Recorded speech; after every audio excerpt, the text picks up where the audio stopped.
The blood moon hung like a crimson eye over the Northern Territory mountains, casting everything in its eerie red light. Tonight was the night that would change everything for Kale, a young Omega werewolf who had been born under the same ominous celestial event 23 years ago. The pack elders whispered that those born under blood moons carried special significance, that their pheromones would be unusually potent, marking them as destined for greatness or tragedy. Kale stood at the edge of the ceremonial circle, his heart hammering against his ribs, as he felt the familiar pull that had been growing stronger with each passing season. The pairing ceremony was the most sacred ritual of his mountain pack, where fated mates would finally recognize each other under the moon's blessing and unite their souls forever. For months, Kale had sensed the connection building between himself and Ryan, the alpha heir of their pack. Ryan was everything tradition demanded in a leader, powerful, commanding, with the kind of presence that made even the strongest warriors submit without question. His dark hair caught the moonlight like spun shadow, and his steel-gray eyes held the cold calculation of someone born to rule through strength and fear. The pack had always expected this pairing. Kale's rare pheromones, sweet and intoxicating even to other Omegas, marked him as special. The elders spoke in hushed tones about prophecies, about Omega born under blood moons who would strengthen their packs beyond measure, who would bear children with unprecedented power and loyalty. Tonight, according to every sign and portent their people recognized, Kale and Ryan would be joined as fated mates. The pack elder raised his ceremonial staff, carved from the antler of a great stag and blessed by generations of spiritual leaders. The gathered wolves fell silent, their attention focused on the two figures who represented their pack's future. Tonight, under the blessing of the blood moon that marks destiny itself, those chosen by fate step forward to claim their eternal bonds. The elder's voice carried across the mountain grove. Let Alpha and Omega unite as the ancient laws decree. Let the moon witness what the heart has always known. Kale felt the pull intensify, his Omega nature responding to the call of his destined Alpha. This was it. This was the moment he had dreamed of since he first understood what it meant to be part of a fated pair. He took a trembling step forward, his bare feet silent on the soft earth of the ceremonial ground. Ryan moved as well, his powerful frame cutting through the crowd with predatory grace. Their eyes met across the sacred fire, and for a heartbeat, Kale saw something that made his soul sing with joy. Recognition, desire, the fierce possessiveness that marked true fated bonds. The silver thread of their connection became visible in the blood moon's light, stretching between them like spun starlight, pulsing with the power of destiny itself. Kale reached out his hand, his fingers trembling not with fear but with pure anticipation. And then his world shattered. I will not bind myself to a broken Omega. Ryan's voice boomed across the grove, loud enough for every wolf present to hear.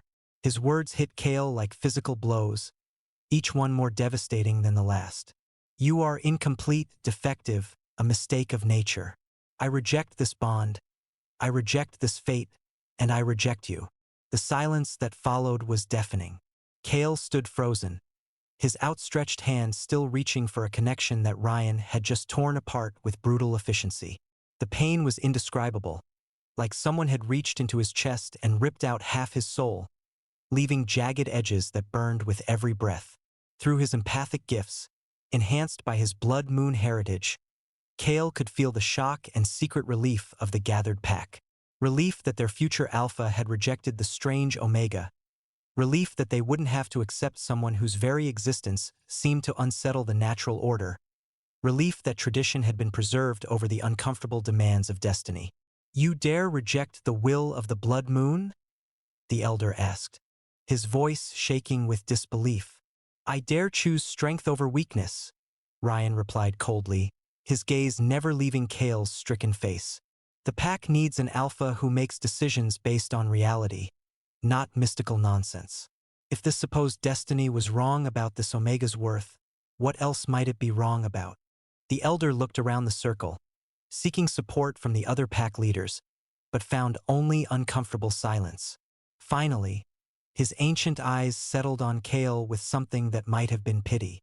The ceremony is ended, he said quietly. Let all bear witness that the heir of the Northern Territory has chosen his own path. But Ryan wasn't finished. As Kale stood there, broken and humiliated, the Alpha took one final step toward him. I couldn't bind myself to an Omega who couldn't even preserve his own dignity, he said, his voice carrying clearly across the silent grove. You are nothing to me, Kale. Less than nothing. A failed promise, a broken dream, a stain on what should have been a perfect bloodline. The words hit their mark with surgical precision. Kale somehow managed to turn away from the fire, to walk with as much dignity as he could muster back to the shadows at the edge of the grove. Behind him, the ceremony continued as if nothing had happened, as if his public destruction was just a minor interruption in the evening's festivities. But everything had changed. In the space of a few words, Kale had gone from destined mate of the future Alpha to nothing. Worse than nothing. A rejected Omega whose very existence was now an embarrassment to the pack. A reminder of failed prophecy and broken tradition. The days that followed were a nightmare of whispers and sideways glances. Word of his rejection spread through the Northern Territory like wildfire, and everywhere Kale went, he felt the weight of their judgment. The Pack Council met in emergency session to discuss what to do with him. An Omega without a mate, especially one who had been publicly rejected in defiance of apparent destiny, was seen as cursed, potentially dangerous. Your presence brings discord to our people, Alpha Magnus told him during the meeting that would decide his fate. The pack leader's weathered face showed no mercy, only cold calculation. The blood moon marked you as special, but perhaps it marked you as something we were meant to cast out, not embrace. They stripped him of everything first. Not just material possessions, but identity itself. He was no longer Kale of House Nightrunner, descended from generations of skilled hunters and pack guardians. He was simply the rejected one. A cautionary tale about the dangers of placing too much faith in prophecy and destiny. Then came the exile. They gave him one day to gather what he could carry and leave Northern Territory forever. No member of the pack was permitted to aid him or offer shelter. He was to become a lone wolf, cut off from the community that had shaped his entire identity, cast into the wilderness to live or die as fate truly intended. On his last night in the only home he had ever known, Kale sat in his small cabin, surrounded by the few belongings he would be able to take with him. The irony wasn't lost on him. Cast out under the same blood moon that had supposedly marked him for greatness, exiled by the very people who had once whispered about his special destiny. As dawn broke over the mountains, painting the peaks in shades of gold and pink that he had loved since childhood, Kale began his journey into exile. He walked the familiar paths one last time, memorizing the way the morning light touched the stone formations he had climbed as a pup, breathing in the scent of pine and snow that had always meant home. By midday, he had reached the border markers that defined Northern Territory. Beyond them lay the Shadowlands, a harsh wilderness where ancient magic had left the very ground unstable, and creatures from other realms sometimes crossed into the mortal world. It was a place where few dared to travel and even fewer survived for long. Kale paused at the boundary stones, carved with protective runes that had guarded his people for generations. Once he crossed this line, there would be no going back. He would be truly alone, cut off from everything and everyone he had ever known. He stepped across the border and began walking into the unknown. The first weeks of exile were a blur of survival instincts and desperate determination. Kale had been trained as a hunter, but hunting for sport during pack expeditions was very different from hunting to survive in a hostile wilderness. Game was scarce in the Shadowlands, and what animals he did find were often tainted by exposure to wild magic, their meat barely edible and sometimes actively dangerous. The cold was merciless. His werewolf constitution provided some protection against the elements, but the supernatural chill of the cursed peaks seemed to seep into his bones, leaving him constantly shivering and struggling to maintain his body temperature. His small fire at night provided warmth for a few hours, but never enough to truly banish the cold that had settled into his soul. It was during his 4th week in exile that the real dangers of the Shadowlands made themselves known. Kale had been following what appeared to be a game trail when the very air around him began to shimmer and twist. Reality seemed to bend, showing glimpses of other places, other times. through the distortions, he caught sight of creatures that should not exist. Beings of living shadow with too many teeth. Floating orbs of malevolent light that whispered promises in languages he didn't recognize. He ran. His Omega instincts screamed at him to flee, to find shelter, to survive. But the magical disturbances seemed to follow him, reality twisting and warping as he stumbled through snow drifts and over treacherous rock formations. Just when exhaustion threatened to overcome him, when he could run no further, he felt something new in the air. The scent was unlike anything he had ever encountered, cold and ancient, with undertones of power that made his werewolf senses recoil in instinctive recognition of an apex predator. But underneath the alien threat, there was something else. Order, control, the kind of disciplined power that suggested intelligence rather than mere hunger. Vampire territory. Kale had never encountered a vampire before, but he knew the stories. Ancient, powerful beings who ruled the eastern reaches of the continent from their mountain strongholds. Creatures of the night who commanded magic that could reshape reality itself, who viewed other races as either allies to be courted or prey to be hunted. As his strength finally gave out and he collapsed in a snow drift at the base of a towering cliff, Kale found himself hoping that death by vampire would at least be quicker than freezing to death alone in the wilderness. The last thing he remembered before darkness claimed him was the sound of approaching footsteps and voices speaking in a language that seemed to bypass his ears entirely and speak directly to his mind. Kale woke in warmth for the first time in weeks. He was lying in a bed, an actual bed with soft sheets and warm blankets, in a room that defied every expectation he had ever held about vampire lairs. Instead of the gothic horror of legend, he found himself in elegant chambers that spoke of refined taste and ancient wealth. Floating orbs of gentle light illuminated walls lined with books, their leather bindings worn smooth by age and frequent handling. A fire crackled in an ornate fireplace, filling the air with the scent of burning cedar. "You're awake," a voice said from the shadows near a tall window. "Good. I was beginning to wonder if you had suffered permanent damage from magical exposure and exhaustion." Kale turned toward the voice and found himself looking at the most beautiful being he had ever seen. Tall and lean, with features that seemed carved from pale marble by a master sculptor. His hair was silver white, falling in waves to his shoulders, and his eyes were the color of winter sky touched by starlight. When he moved closer to the bed, Kale could see the subtle points of his ears and the predatory grace that marked him as something far more than human. "Don't be afraid," the vampire said, apparently reading the alarm in Kale's expression. "If I had wanted to drain you, I wouldn't have spent 3 days nursing you back to health." 3 days. Kale's voice came out as a hoarse whisper. "You were in a poor state when my patrol found you. Hypothermia, malnutrition, magical poisoning from exposure to the reality storms. Your werewolf constitution is the only reason you survived." The vampire settled into a chair beside the bed, his movements fluid and controlled.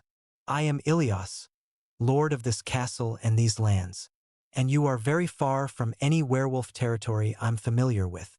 "I was exiled," Kale said simply, unsure how much he should reveal to this elegant predator who had apparently saved his life. "Ah!" Ilias's expression became thoughtful, his pale eyes studying Kale with newfound interest. "That explains the desperation I sensed when you were brought to me. An exile in the Shadowlands rarely survives long without protection. Why did you help me? Curiosity, perhaps. Or maybe just the novelty of finding something alive in that wasteland." Ilias's tone was carefully neutral, but Kale caught a flicker of something warmer in his winter blue eyes. "The question now is what to do with you." Kale tried to sit up, then immediately regretted it as his head spun and his vision blurred. "I can leave," he said quickly. "I don't want to impose on your hospitality or become a burden." "Leave for where?" Ilias asked mildly. "You have no pack, no territory, no resources. Winter is deepening in the mountains, and the reality storms are getting worse. You wouldn't last another week out there." The brutal honesty of his words hit Kale like a physical blow, but he couldn't deny their truth. He had nowhere to go, no one who would help him, nothing to offer in exchange for shelter or protection. He was exactly what Ryan had called him, broken, incomplete, worth nothing to anyone. However, Ilias continued, studying Kale's face with those penetrating pale eyes, I might have a use for you. This castle requires maintenance, and I spend much of my time managing the complex politics of vampire society. I could use someone to handle domestic matters, someone with intelligence and discretion. You're offering me a position? I'm offering you survival, Ilias corrected. In exchange for your service, you would have shelter, food, protection, and purpose. The terms would be fair but binding. You would be free to leave if you chose, but while you remain here, you would be bound by certain rules and expectations. It wasn't the life Kale had dreamed of, but it was life itself. The alternative was death in the wilderness, slow and cold and alone. And there was something about this elegant vampire lord that suggested his service might be more tolerable than the contempt he had faced from his own people. I accept, he said. Ilias nodded, as if he had expected no other answer. Rest today. Your duties begin tomorrow. And Kale? He paused at the door, turning back with an expression that might have been sympathy. Whatever drove you to exile, whatever broke you so badly that your own people cast you out, it doesn't define you here. In my domain, you will be judged only by your actions and your worth as an individual. The work was not what Kale had expected. Rather than the menial labor he had feared, Ilias assigned him tasks that required intelligence and creativity. He helped manage the castle's extensive library, translated documents written in various languages, maintained the magical systems that kept the ancient stronghold comfortable and secure, and assisted with correspondence between Ilias and other vampire lords across the continent. Ilias was a demanding but fair employer. He expected excellence in all things, but he also provided clear instructions and patient guidance when Kale encountered something unfamiliar. More surprisingly, he treated Kale with a respect that the Omega had rarely experienced even in his own pack. There was no condescension, no assumption of inherent weakness, no casual cruelty disguised as necessary discipline. You have an excellent mind, Ilias observed one evening as they worked together in his study, organizing a collection of ancient treaties and diplomatic correspondence. Your insights into the emotional subtext of these documents are particularly valuable. Most beings simply see words on parchment, but you understand the feelings and motivations that drove their creation. Kale looked up from the illuminated manuscript he had been examining, surprised by the compliment. My pack considered emotional perception a weakness. They said Omegas who felt too much were unstable, unreliable. Your pack were idiots, Ilias said with casual certainty. Emotional intelligence is one of the most valuable gifts anyone can possess. The ability to understand what drives others, to sense the currents beneath surface appearances. These are tools of power, not weaknesses to be ashamed of. The validation meant more to Kale than he could express. No one in his pack had ever taken his empathic abilities seriously. They had been seen as just another Omega trait, useful perhaps for child-rearing but nothing more significant than that. I haven't felt much of anything since the exile, Kale admitted quietly. It's like that part of me went numb after everything that happened.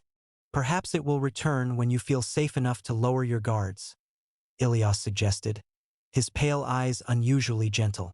Trauma has a way of freezing our emotional responses until we're ready to process what we've experienced.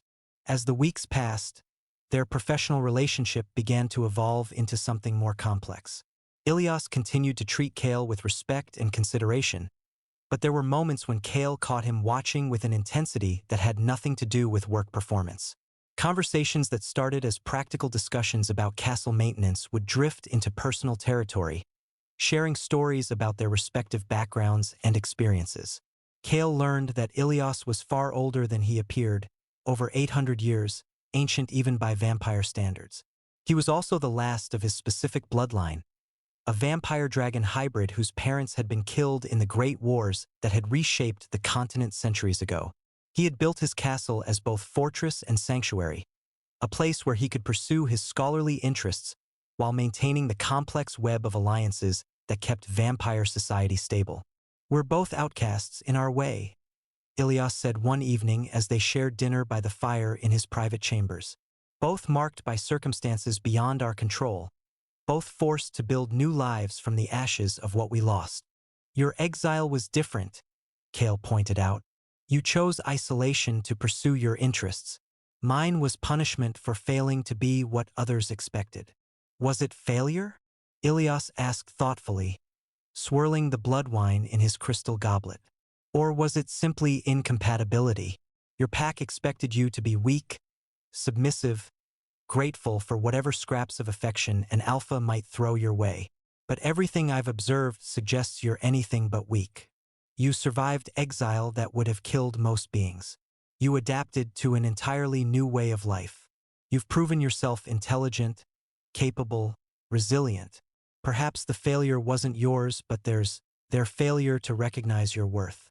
The idea was radical, almost blasphemous to someone raised in pack culture. But Kale found himself considering it seriously. Had his exile been a catastrophe or an opportunity? Had losing everything he thought he wanted opened the door to discovering something better? It was during the first blizzard of deep winter that their relationship crossed into new territory. Kale had been working late in the library when the castle's heating system fluctuated, leaving the vast room frigid and inhospitable. He was gathering his materials to move to a warmer location when Ilias appeared, his usual composure replaced by urgent concern. "Are you all right?" he asked, quickly examining Kale for signs of magical backlash. The fluctuation was caused by an external surge. Sometimes the reality storms interact with our protective wards in unpredictable ways. "I'm fine," Kale assured him, though he was shivering from the sudden cold. Just cold. Without hesitation, Ilias stepped closer and wrapped his own cloak around Kale's shoulders. The heavy fabric was still warm from his body heat, and it carried his scent, that complex mixture of ancient power and winter air that Kale had come to associate with safety. "We should get you somewhere warmer," Ilias said softly, but he made no move to step away. For a moment, they stood close enough that Kale could see the silver flecks in Ilias's pale eyes, could feel the controlled power radiating from his deceptively elegant frame. There was something in the vampire's expression, something vulnerable and uncertain that Kale had never seen before. "Ilias," Kale began, not sure what he wanted to say, but knowing that this moment felt important, felt like a turning point.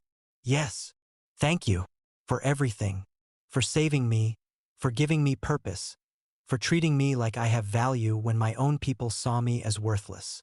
Something shifted in Ilias's expression, his carefully maintained composure cracking to reveal something deeper underneath. "You do have value," he said quietly, his voice rougher than usual. "More than you know, more than they ever deserved."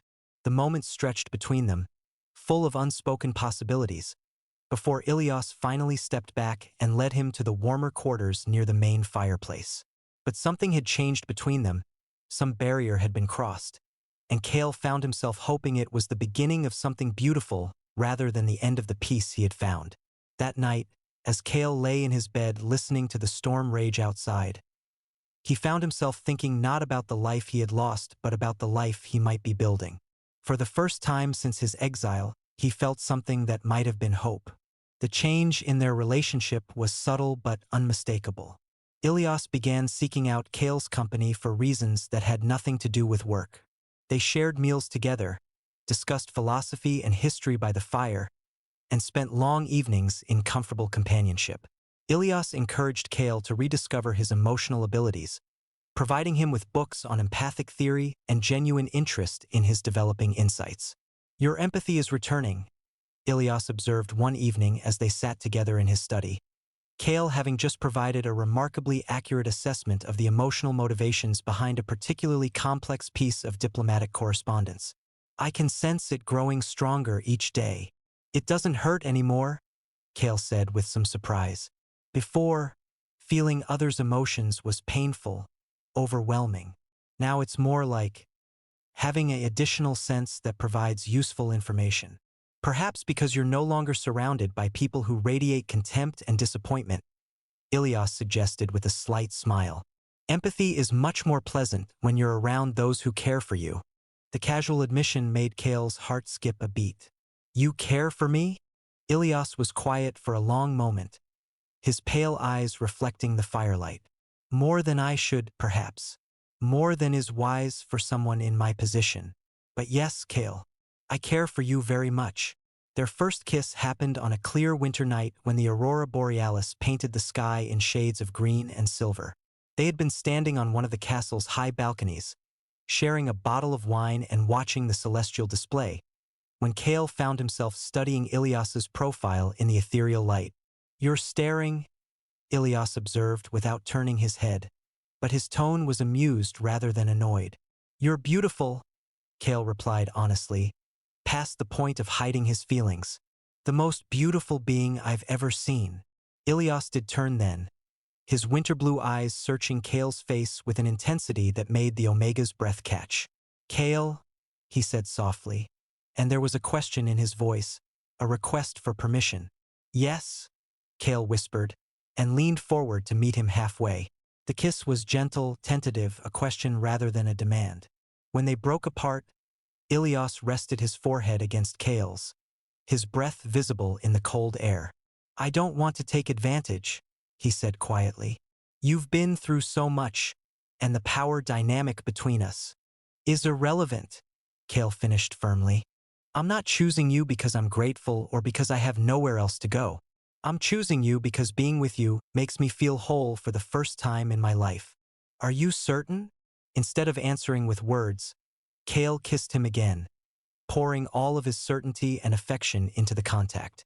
This time, Ilias responded with equal passion, his arms coming up to wrap around Kale's waist and draw him closer against the winter cold. "You're not the one who was supposed to be my fated mate," Kale said against his lips, "but you're the one I choose with my whole heart." What followed was the most beautiful courtship of Kale's life. Ilias treated him like something precious, something to be cherished rather than possessed. Their physical relationship developed slowly, at Kale's pace, with constant communication and mutual respect. When they finally came together completely, it was with a passion tempered by tenderness, a claiming that was mutual and joyful. "Mine," Ilias whispered against Kale's throat as they moved together in the firelight, his voice rough with emotion and ancient power. "Yours," Kale agreed, arching beneath him as pleasure built to impossible heights. "And you're mine." In the morning, Kale woke in Ilias's arms feeling more complete than he ever had before. This wasn't the desperate pull of a prophesied bond, but something he had chosen freely, something that belonged to him and to Ilias alone. "No regrets?" Ilias asked, his fingers tracing lazy patterns on Kale's bare skin. "None," Kale said, meaning it completely. "Only gratitude that I was finally free to choose for myself." Their happiness might have continued undisturbed if not for the child. It was during one of the spring reality storms that Kale heard the crying, a sound that cut through the magical chaos like a blade. Against Ilias's urgent warnings, he ventured outside the castle's protective barriers to investigate. He found a small figure huddled in the wreckage of what appeared to be a merchant caravan, a boy who couldn't have been more than 8 years old. The child was clearly of mixed heritage, part elf, part something else that Kale couldn't immediately identify. His clothes were torn and blood-stained, and his large green eyes held a terror that no child should ever experience. "Hey there," Kale said softly, approaching slowly with his hands visible and empty. "Are you hurt?" The child looked up at him with eyes too old for his face. "Are you going to hurt me too?" he asked in a voice barely above a whisper. "No," Kale said firmly. "I'm not going to hurt you. My name is Kale. What's yours?" "Finn," the boy said after a moment of hesitation. "I don't have a family name anymore. I don't have a family at all." The story came out in fragments over the following hours. Finn was a half-elf whose village had been attacked by raiders seeking slaves for the magical markets. His parents had hidden him before they were killed, but he had been wandering alone for days, surviving on instinct and increasingly desperate hope. "Where will you go now?" Kale asked gently as he tended to the boy's minor injuries. Finn shrugged, a gesture that tried to be casual but revealed the depth of his despair. "Nowhere to go. Mixed-blood children without families don't usually last long on their own." Looking at this frightened, vulnerable child, Kale felt something fierce and protective awaken in his chest. He thought about his own exile, his own experience of being cast out and left to survive alone. No child should have to endure that kind of abandonment. What if you didn't have to go anywhere? He asked carefully. What if you could stay here with us? Finn's eyes widened with hope and disbelief. You would do that? But I'm not your pup. I'm not even the same species. Family isn't always about blood, Kale said firmly. Sometimes it's about choice, about people who decide to care for each other. When he brought Finn back to the castle, Kale expected to have to convince Ilias to let the child stay temporarily. But the vampire lord took one look at the boy and immediately knelt down to his level, his expression soft with understanding. Hello, Finn, he said gently. Kale tells me you've had quite an adventure. Would you like something to eat and a safe place to rest? Really? Finn looked between them with wonder beginning to replace the fear in his eyes. Really? Ilias confirmed. We can't offer you a traditional family, but we can offer you safety and care and people who won't hurt you for being different. That night, as they settled Finn into a room near theirs, Ilias pulled Kale aside. Are you certain about this? He asked quietly. Caring for a child is a significant responsibility, especially one who's been traumatized. I'm certain, Kale said without hesitation. Ilias, I know what it's like to be rejected for things you can't help. I won't let that happen to him if I can prevent it. And what if his presence here attracts attention? Mixed blood children are valuable commodities in certain circles, and not all of our neighbors are as benevolent as we might wish. Then we'll protect him, Kale said simply. All of us together. Ilias studied his face for a long moment, then smiled with an expression of deep affection. You continue to surprise me, my heart. Yes, we'll protect him. All of us together. Finn brought light into their lives in ways Kale hadn't expected. His initial fear gradually gave way to curiosity and then to genuine joy as he realized that they truly meant to keep him safe. He was incredibly intelligent, absorbing knowledge like a sponge and asking questions that kept both Ilias and Kale on their toes. Kale found himself settling naturally into a parental role, teaching Finn to read and write in multiple languages, helping him understand his mixed heritage, and most importantly, showing him through daily example that he was valued and loved exactly as he was. For the first time in his life, Kale had a family that he had chosen and that had chosen him in return. Will you teach me to fight? Finn asked one evening as they sat by the fire, watching Kale practice the sword forms that Ilias had been teaching him. When you're older, Kale said, making room for the boy beside him. For now, let's focus on healing arts. Sometimes the greatest strength is knowing how to mend what's broken. As Finn's abilities developed under their guidance, Kale began establishing what he privately thought of as a sanctuary for other displaced children. Word spread quietly through the underground networks that aided refugees and outcasts. There was a place in the eastern mountains where children without families could find safety, where mixed-blood offspring were welcomed rather than shunned, where healing was offered without judgment. You're building something remarkable here, Ilias observed one evening as they watched Finn help tend to a young werewolf pup whose pack had been destroyed by hunters. Not just a family, but a haven for those society has forgotten. Everyone deserves a chance to belong somewhere, Kale replied. Everyone deserves to be valued for who they are rather than punished for what they can't control. You've found your true calling, Ilias said with pride evident in his voice. You were never meant to be just someone's mate or breeding stock. You were meant to be a healer, a protector, a bridge between worlds.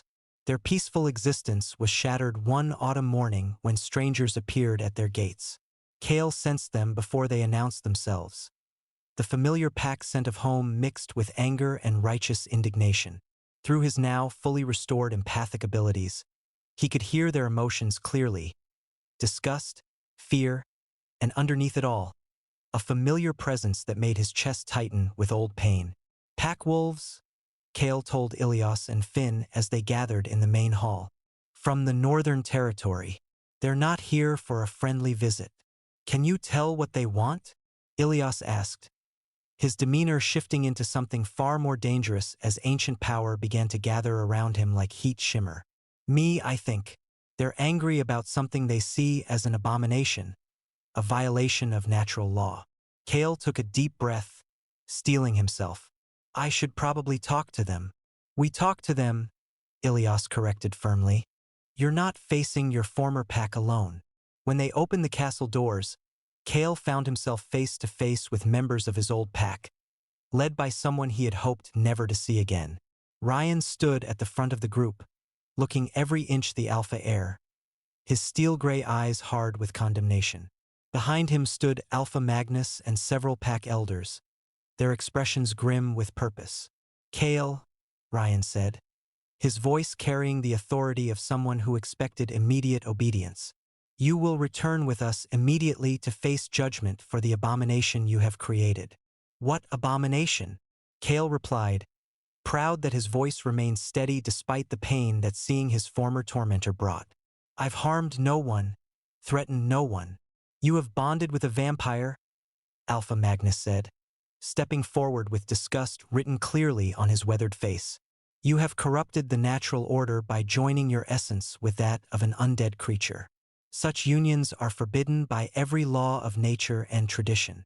I have found love and happiness, Kale corrected, something that was denied to me in the Northern Territory. You have found corruption, one of the elders spat, and now word has reached us that you harbor mixed-blood children as well. The taint spreads as we knew it would. Finn pressed closer to Kale's side, his small hand slipping into his. Through their bond, Kale could feel the boy's fear, but also his determination to stand with the family that had chosen him. Finn is our son, Kale said firmly, placing a protective hand on the child's shoulder. Not by blood, but by choice. We've given him a home and a family and love. Where is the corruption in that? The corruption is in the very existence of such unnatural alliances, Ryan said, his voice cold with certainty. Werewolves mate with werewolves. Vampires belong in their tombs. Mixed-blood abominations have no place in any civilized society. When those boundaries are crossed, chaos follows. What chaos? Ilias asked, speaking for the first time since the confrontation began. His voice was deceptively mild, but Kale could see the ancient power gathering around him like a visible aura. We live peacefully in our own territory. We harm no one. We threaten no one. What chaos do you see? The chaos of broken traditions, Alpha Magnus replied. The chaos of young wolves questioning the old ways because they hear stories of an Omega who defied nature and found happiness. The chaos of other species beginning to demand recognition and rights within territories that have been purely werewolf for generations. Change is not chaos, Kale said quietly. Change is growth. Change is the possibility that things can be better than they were. You speak of growth, Ryan sneered, his eyes burning with the cold fury that had once broken Kale's heart. I see only degradation. You were meant to serve your pack, to bear strong children and strengthen our bloodlines. Instead, you waste yourself on a corpse and play house with mongrel orphans. The insult to both Ilias and Finn made rage flare in Kale's chest. But before he could respond, Ilias stepped forward. The temperature around them seemed to drop several degrees, and Kale felt the vampire's true nature stirring beneath his civilized exterior. You will not speak of my family in such terms, Ilias said, his voice carrying undertones of power that made even the Alpha Pack members shift nervously. Kale is my chosen partner, my equal in all things, and he deserves respect from anyone who enters my domain, as does our son. Your son, Ryan laughed harshly. You call that creature your son? Vampires don't form families, they collect possessions. Kale is nothing but a pet to you, a toy to be enjoyed until you grow bored and drain him dry. You seem to be confusing vampires with werewolf alphas, Ilias replied with deadly calm. I chose Kale and he chose me in return. Neither of us was coerced, neither of us was desperate, and neither of us settled for less than we deserved. Unlike some people, we understand the difference between partnership and possession. The barb hit its mark. Ryan's face darkened with rage, and several of the pack members behind him began to growl low in their throats, their wolf forms flickering just beneath the surface. Enough talk, Alpha Magnus declared, his patience clearly exhausted. Kale, you will return with us to face purification or final exile. The vampire will be staked according to ancient law, and the mixed blood abominations you harbor will be dealt with appropriately. Dealt with how? Kale asked, though he already knew the answer and felt ice form in his veins. Cleansed, the Alpha said simply. Mixed blood creatures without proper bloodline authority often become unstable, dangerous. It would be a mercy. The protective rage that swept through Kale was unlike anything he had ever experienced. These sweet, innocent children who had brought so much joy into their lives. His pack wanted to murder them simply for existing outside traditional categories. No, Kale said, and his voice carried power he didn't know he possessed, his blood moon heritage finally awakening in full force. You will not touch them. You will not threaten them. And you will leave our home immediately. Your home.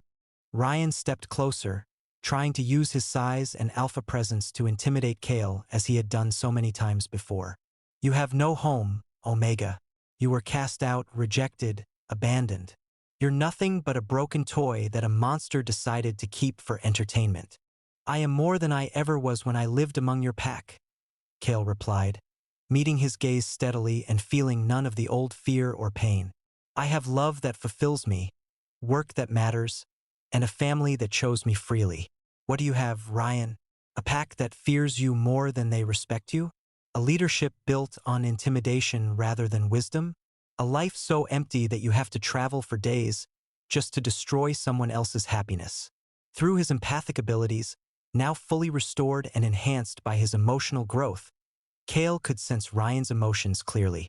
Rage, yes, but also pain and regret and a loneliness that matched what Kale had felt during his own exile. The rejection at the bonding ceremony hadn't brought Ryan the satisfaction he had expected.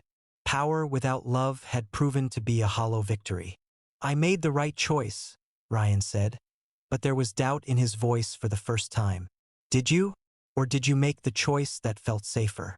The choice that didn't require you to be vulnerable, to open your heart, to risk being judged by the pack for choosing love over politics. Kale studied Ryan's face, seeing the cracks in his certainty.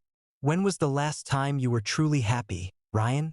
When was the last time you made a choice based on what you wanted rather than what you thought others expected? The questions hung in the air between them, heavy with unspoken truth. But before Ryan could respond, the confrontation took a dramatic turn. Perhaps, said a new voice from the shadows of the forest, we should discuss this situation with proper perspective. The newcomer was clearly vampire, but unlike Ilias's refined elegance, this one radiated raw power and barely contained menace. His skin was pale as bone, his hair black as midnight, and when he smiled, his fangs were clearly visible. Lord Ilias, the vampire said with a mocking bow. How domestic you've become. I am Valdris, representative of the Vampire High Council. We need to discuss your recent choices. Ilias's expression became carefully neutral, but Kale could sense his tension. Valdris, I wasn't aware the council had any interest in my personal affairs. Oh, but we do, Valdris replied with obvious enjoyment. Your little arrangement has caused quite a stir in certain circles. Interspecies bonding has always been problematic, bad for maintaining proper boundaries between our peoples. And what does the council propose to do about it? They propose that you remember your proper place in vampire society and abandon these ill-advised attachments, Valdris said bluntly. The werewolf can be returned to his people for whatever fate they deem appropriate. The mixed blood strays can be disposed of quietly. In exchange, your status will be restored and your eccentricities overlooked. Absolutely not, Ilias said immediately, his power beginning to manifest as visible energy crackling around his form. Consider carefully, my lord, Valdris warned. The council has little patience for vampires who insist on flouting tradition. If you will not separate yourself willingly, they are prepared to use more persuasive methods. Your dragon heritage makes you formidable, but you are still only one against many. The threat was clear, and Kale felt his heart sink as he realized they were caught between two immovable forces. The werewolf pack that wanted to destroy their family and the vampire council that wanted to tear it apart for the sake of political convenience. How long do we have? Ilias asked quietly, his hand moving to rest protectively on Kale's shoulder. 7 days, Valdris replied. 1 week to come to your senses and make the proper choice. After that, the council will take action to ensure compliance with appropriate interspecies protocols. As quickly as he had appeared, Valdris melted back into the shadows, leaving them alone with the werewolf delegation. You see, Alpha Magnus said with grim satisfaction. Even your own kind recognize the abomination you've created.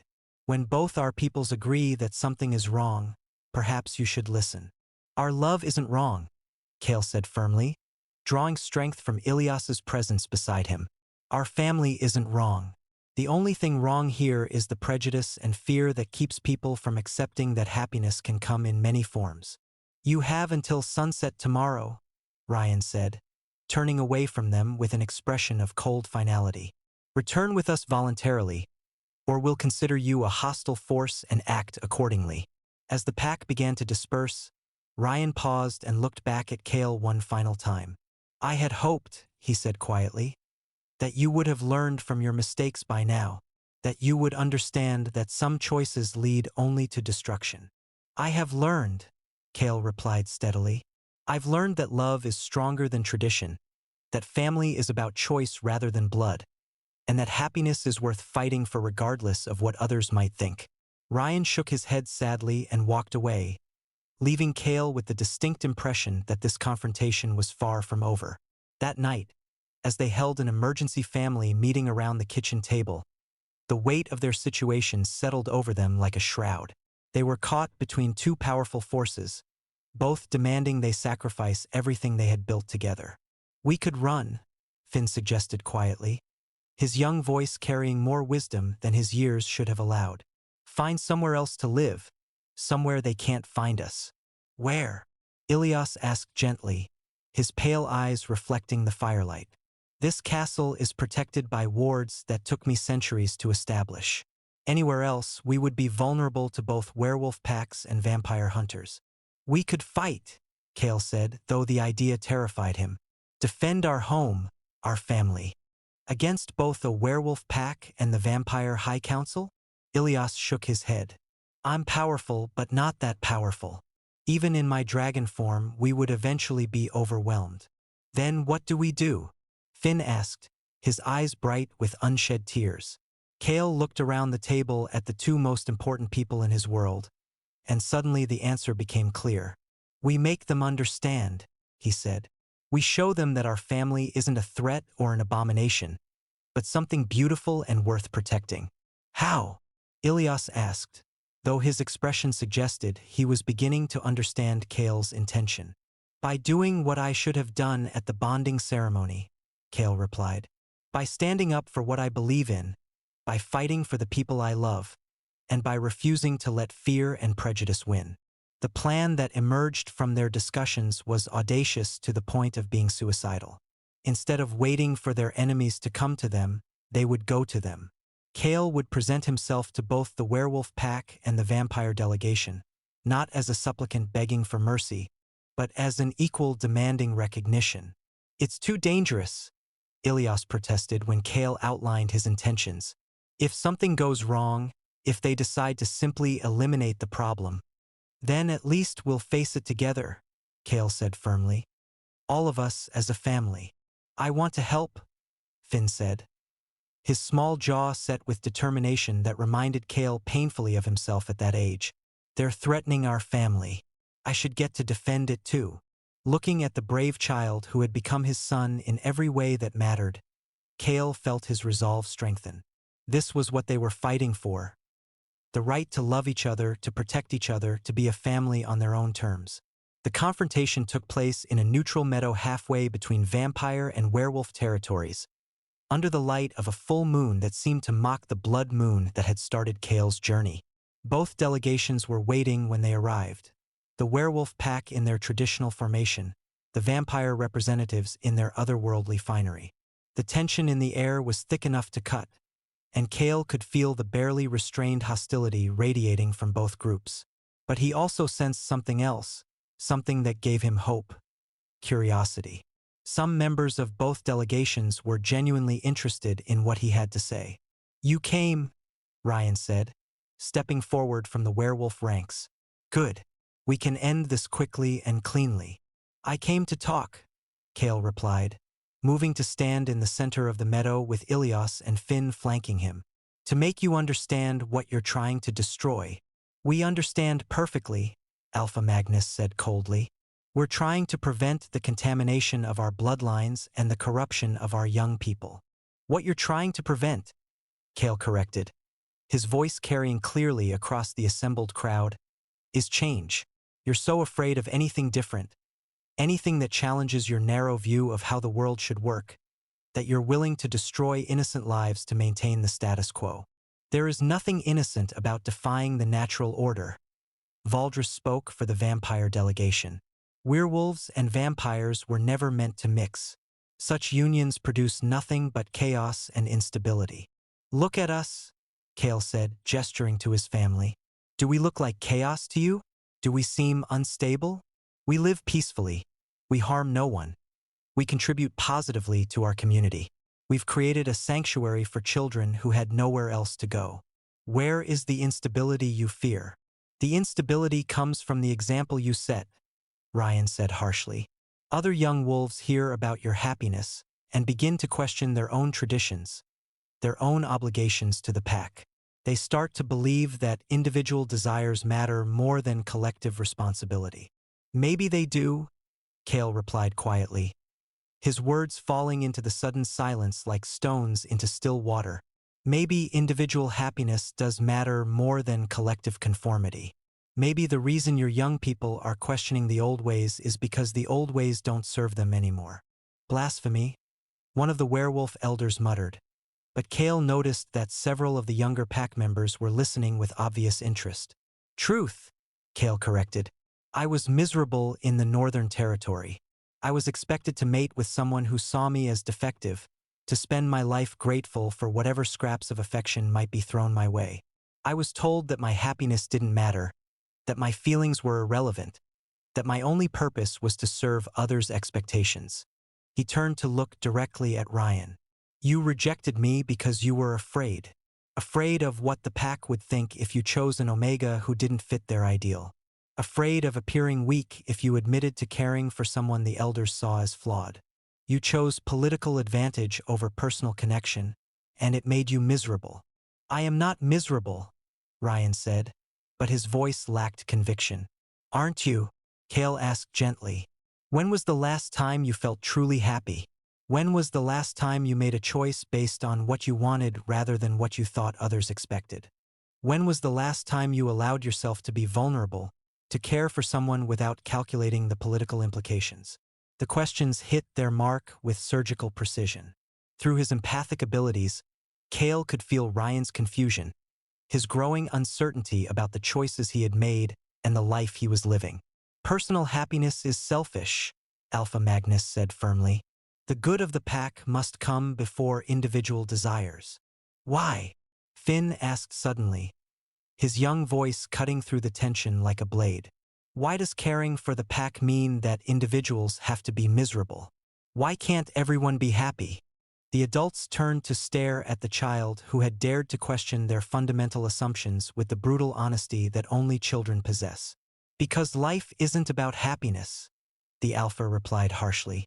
"Life is about duty, responsibility, sacrifice for the greater good." "That's the saddest thing I've ever heard," Finn said with the fearless directness of youth. "My birth parents taught me that life is about love and wonder and finding joy wherever you can. They said that the greatest gift you can give your community is to be the best, happiest version of yourself." "Your birth parents are dead," one of the elders said with deliberate cruelty. "Perhaps their philosophy wasn't as effective as they believed." Finn flinched as if he had been physically struck, tears welling in his bright green eyes. But before Kale could step forward to comfort him, Ilias was already there, kneeling down to the boy's level and speaking in a voice that carried clearly across the meadow. "Your birth parents were wise. he said firmly, his pale eyes blazing with protective fury. They understood something that many adults forget, that love and joy aren't weaknesses to be overcome, but strengths to be cultivated. They taught you to value yourself and others, to see beauty in the world, to choose hope over despair. Those are the most important lessons anyone can learn. But they're gone, Finn whispered, his small voice breaking with grief.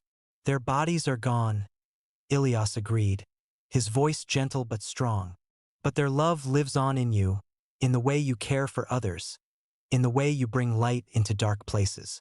They would be proud of the brave, compassionate young man you're becoming. The vampire's words seemed to resonate with something in the assembled crowd. Several of the younger werewolves were looking thoughtful, their certainty beginning to crack. Even some of the vampire representatives appeared moved by the display of genuine affection and familial love. Enough sentiment, Valdris said sharply. But Kale noticed that his voice lacked its earlier confidence. The boy's tragic history doesn't change the fundamental problems with this arrangement. Interspecies bonding creates complications that our respective societies are not equipped to handle. What complications? Kale asked, pressing his advantage. Be specific. What actual problems has our relationship created? Valdris looked taken aback by the direct challenge. Well, there are diplomatic concerns. What diplomatic concerns? We live in isolation. We don't represent either of our species in any official capacity. We make no political demands. How do our personal choices affect interspecies relations? There are precedent issues, Alpha Magnus interjected. If we allow one Omega to defy tradition, others will follow. Society will collapse into chaos. Will it? Kale asked. Or will society evolve into something better? Something that allows individuals to find happiness while still contributing to their communities? Something that values love and compassion over rigid adherence to arbitrary rules. The debate continued for hours, with both sides presenting their arguments with increasing passion. But gradually, Kale began to sense a shift in the crowd. The younger members of both delegations were asking questions, challenging assumptions, considering possibilities they had never been allowed to explore. It was Ryan who finally broke the deadlock, but not in the way anyone expected. Stop, he said, his voice cutting through the heated discussion with the authority of absolute command. All of you, just stop. The meadow fell silent, all attention focused on the alpha heir, whose decision had started this entire chain of events. I've been listening to this debate, Ryan continued, his steel-gray eyes reflecting the moonlight, and I realize that we're arguing about abstract principles while ignoring the concrete reality in front of us. He turned to look directly at Kale with an expression of dawning understanding. You asked me when I was last truly happy. The answer is, I don't remember. I've spent so long doing what was expected of me, saying what others wanted to hear, being who the pack needed me to be, that I've forgotten who I actually am. His admission sent shockwaves through both delegations, challenging the very foundations of their hierarchical societies. I rejected you not because you were unworthy, he said quietly, his voice carrying clearly in the still night air, but because I was afraid of being vulnerable, afraid of being judged, afraid of choosing my heart over my head. And in making that choice, I lost something precious. I lost the possibility of happiness, the chance to discover what love really feels like. Ryan, Alpha Magnus warned, his voice sharp with alarm. Think carefully about what you're saying. I am thinking carefully, Ryan replied, straightening to his full height with newfound confidence. For the first time in years, I'm thinking for myself instead of just accepting what others tell me is right. He looked around the meadow, meeting the eyes of his pack members and the vampire representatives alike. Look at them, he said, gesturing to Kale's family. Really look at them. Do they seem corrupted to you? Do they look like a threat to anyone? Several pack members followed his gaze, studying the small family with new eyes. They saw Ilias's protective stance behind Finn, saw Kale's gentle hand on the boy's shoulder, saw the obvious love and care that bound the three of them together despite their different species and backgrounds. They look happy, One of the younger wolves said quietly, his voice carrying a note of wonder. They look like they belong together. Exactly, Ryan said, his voice growing stronger with each word. They've built something beautiful together, something that hurts no one and brings joy to everyone involved.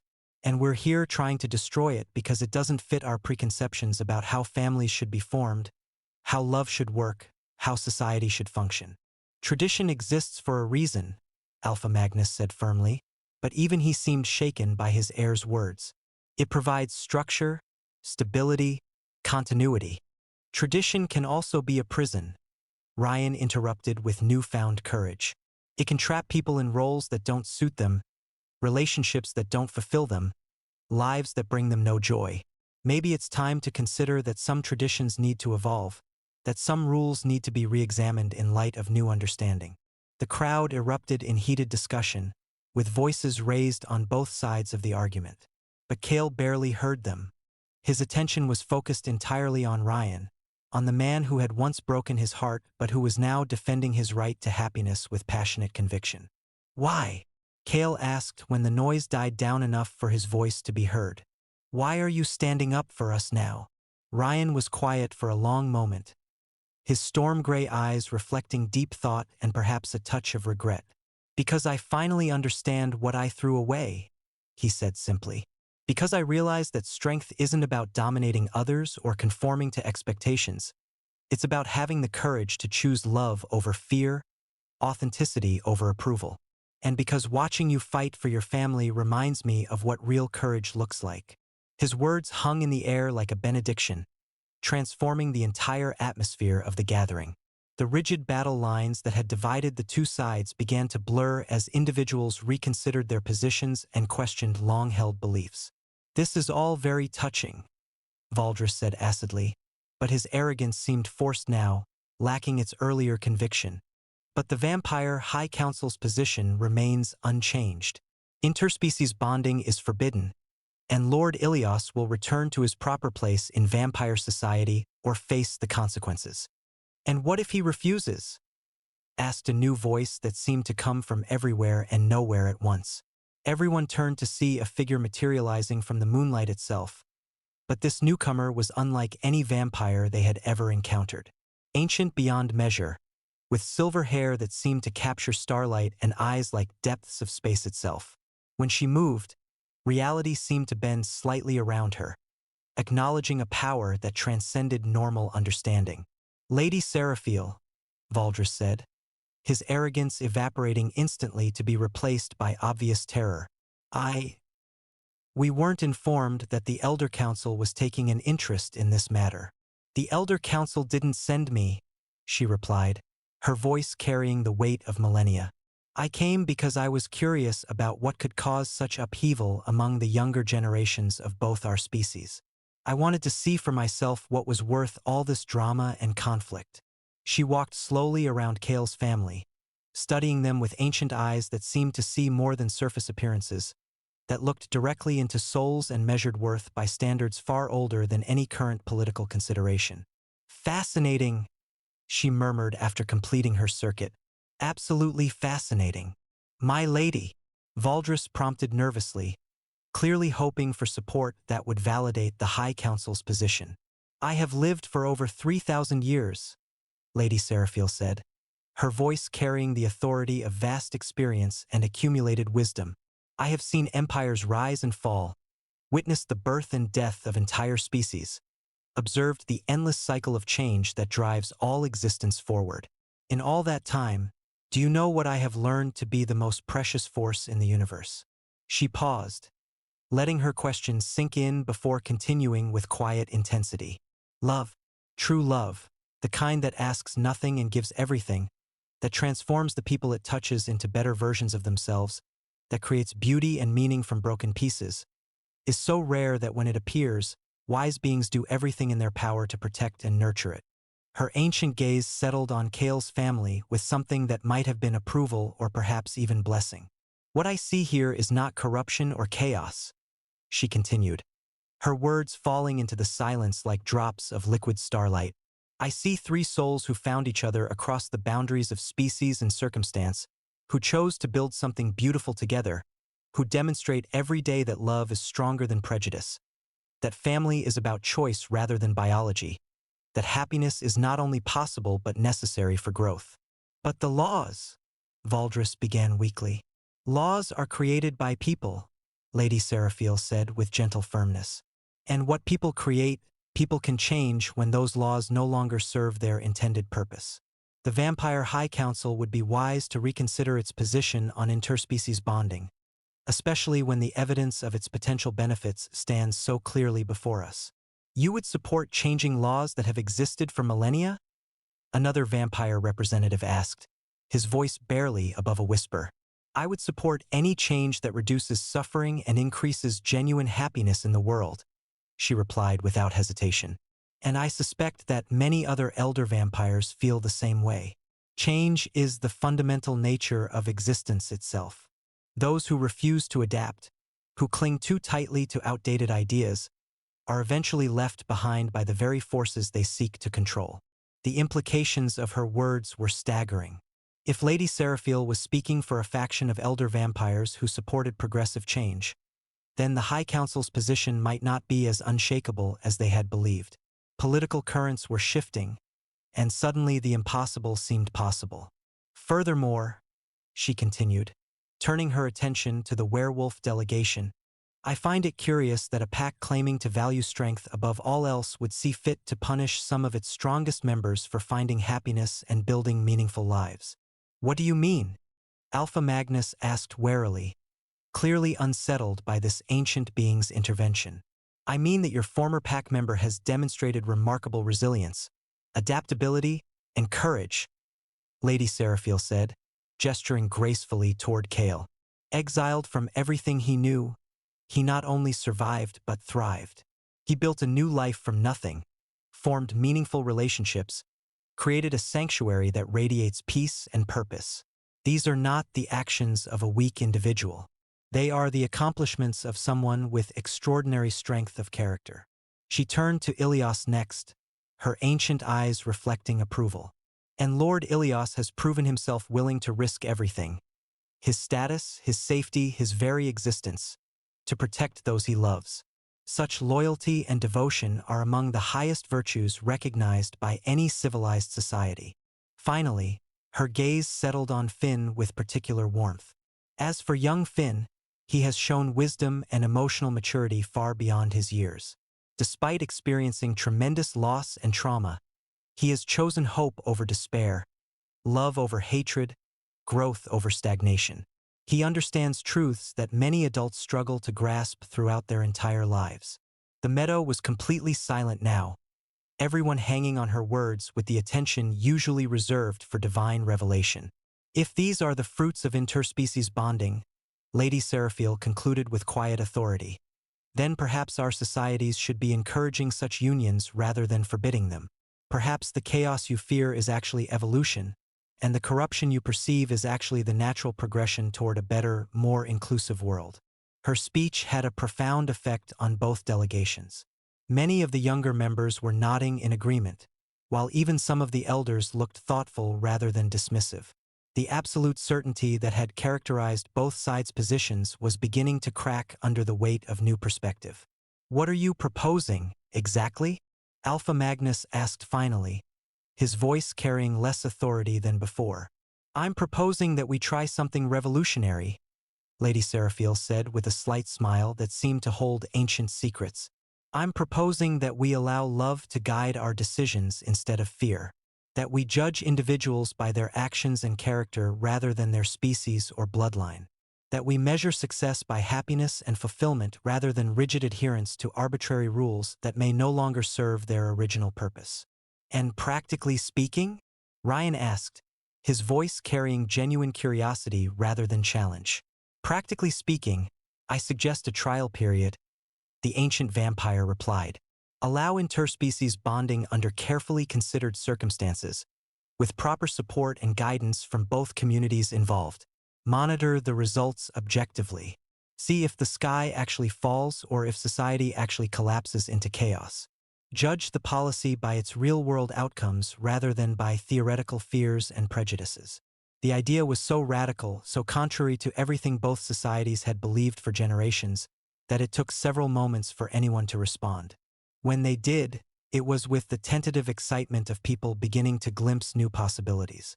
It could work, one of the younger werewolves said tentatively, his voice growing stronger as he continued. If we're careful about it, if we establish proper protocols and support systems, the risks are enormous. One of the vampire representatives protested, but his objection lacked real conviction. The potential for misunderstanding, for conflict, for unforeseen complications, for growth. Finn interrupted with the fearless honesty of childhood, his voice carrying clearly across the assembled crowd. For learning, for becoming better than we were before, for proving that love really is stronger than fear. Out of the mouths of babes, Cale thought, looking down at the boy who had become his son. Sometimes it took a child's perspective to cut through adult complications and see simple, fundamental truths.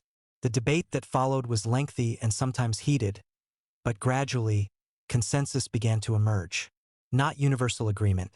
There were still those on both sides who opposed any change to traditional policies, but enough support to move forward with Lady Seraphil's proposed trial period. The terms they eventually negotiated were complex but fair. Interspecies bonding would be permitted on a carefully evaluated case-by-case basis, with approval required from both relevant communities. Support systems would be established to help mixed families navigate the unique challenges of bridging different cultures and biological needs. Regular assessments would be conducted to measure the policy's effectiveness and address any problems that arose. Most importantly for Cale's family, they would be officially recognized and protected by both werewolf and vampire authorities. Their right to exist as a family unit would be legally established and defended against future challenges. It's not perfect, Ryan said as the formal agreements were being drafted under Lady Seraphil's watchful supervision. There will still be those who oppose you, who see your happiness as a threat to their worldview. We know, Cale replied, feeling a peace he had never thought possible. But it's a beginning. It's hope for others who might find themselves in situations like ours. It's proof that change is possible when people are willing to listen with their hearts instead of just their fears.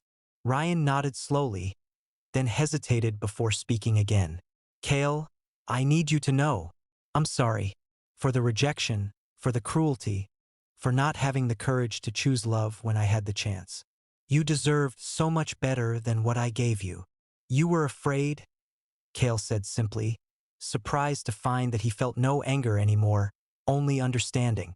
I get that now, and in a way, your rejection freed me to find something even more beautiful than what we might have had together.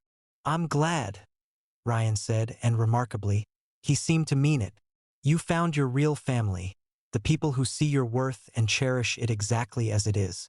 That's more than many of us ever managed to achieve. As the delegations prepared to depart, carrying news of the historic agreement back to their respective communities, Lady Seraphil approached Cale's family one final time. You've accomplished something remarkable here, she said quietly, her ancient voice warm with approval. You've proven that love really can change the world, one heart at a time. Don't underestimate the importance of what you've achieved tonight. We just wanted to be left alone to love each other, Cale said with honest simplicity. And in fighting for that fundamental right, you've opened doors for countless others who dream of the same freedom, she replied. That's how real change happens. Not through grand gestures or sweeping declarations, but through individuals who refuse to accept that things have to stay the same, who insist that love and happiness are worth fighting for. Years passed, and their story became legend throughout both werewolf and vampire territories. The tale of the Blood Moon Omega who found love with the dragon vampire lord, who built a family across species lines, who changed the world through the simple act of refusing to accept that happiness was impossible for people like him. Other interspecies couples began to come forward, inspired by their example and protected by the legal framework they had helped establish. Mixed families formed, thrived, and contributed to their communities in ways that challenged old prejudices and opened new possibilities for cooperation and understanding. The trial period that had seemed so radical gradually became accepted policy, then established tradition. The sanctuary that Kale and Ilias had created for displaced children grew into a recognized institution, providing haven for those society had forgotten and proving that family was indeed about choice rather than blood. But perhaps most importantly, they remained a family. Not perfect, no family ever is, but loving, supportive, and committed to each other's happiness and growth. They faced new challenges together, celebrated victories together, and proved every day that love really was stronger than prejudice, fear, or the weight of tradition. In the great hall of their castle, now expanded to accommodate the many children who had found sanctuary within its walls, a new portrait hung above the fireplace. It showed three figures standing together against a backdrop of stars and moonlight: a dark-haired man with the bearing of ancient nobility, a younger man with kind eyes and gentle hands, and a boy whose mixed heritage was visible in the delicate points of his ears and the wisdom in his green eyes. Below the portrait, in letters that seemed to capture light and hold it, was a simple inscription: Family, built not by blood, but by choice, strengthened not by tradition, but by love, bound not by law, but by the courage to be true to our hearts. And in the castle that love built, surrounded by the family they had chosen and been chosen by, Kale finally understood the deepest truth of all: that sometimes the greatest magic in the universe was simply the decision to love without limits, to build without fear, and to believe that every soul deserved a chance at happiness. Their love story had become more than just their own. It had become proof that change was possible, that traditions could evolve, that the future could be brighter than the past. And that was the greatest legacy any family could leave: the knowledge that love, in all its forms, would always find a way to triumph over fear.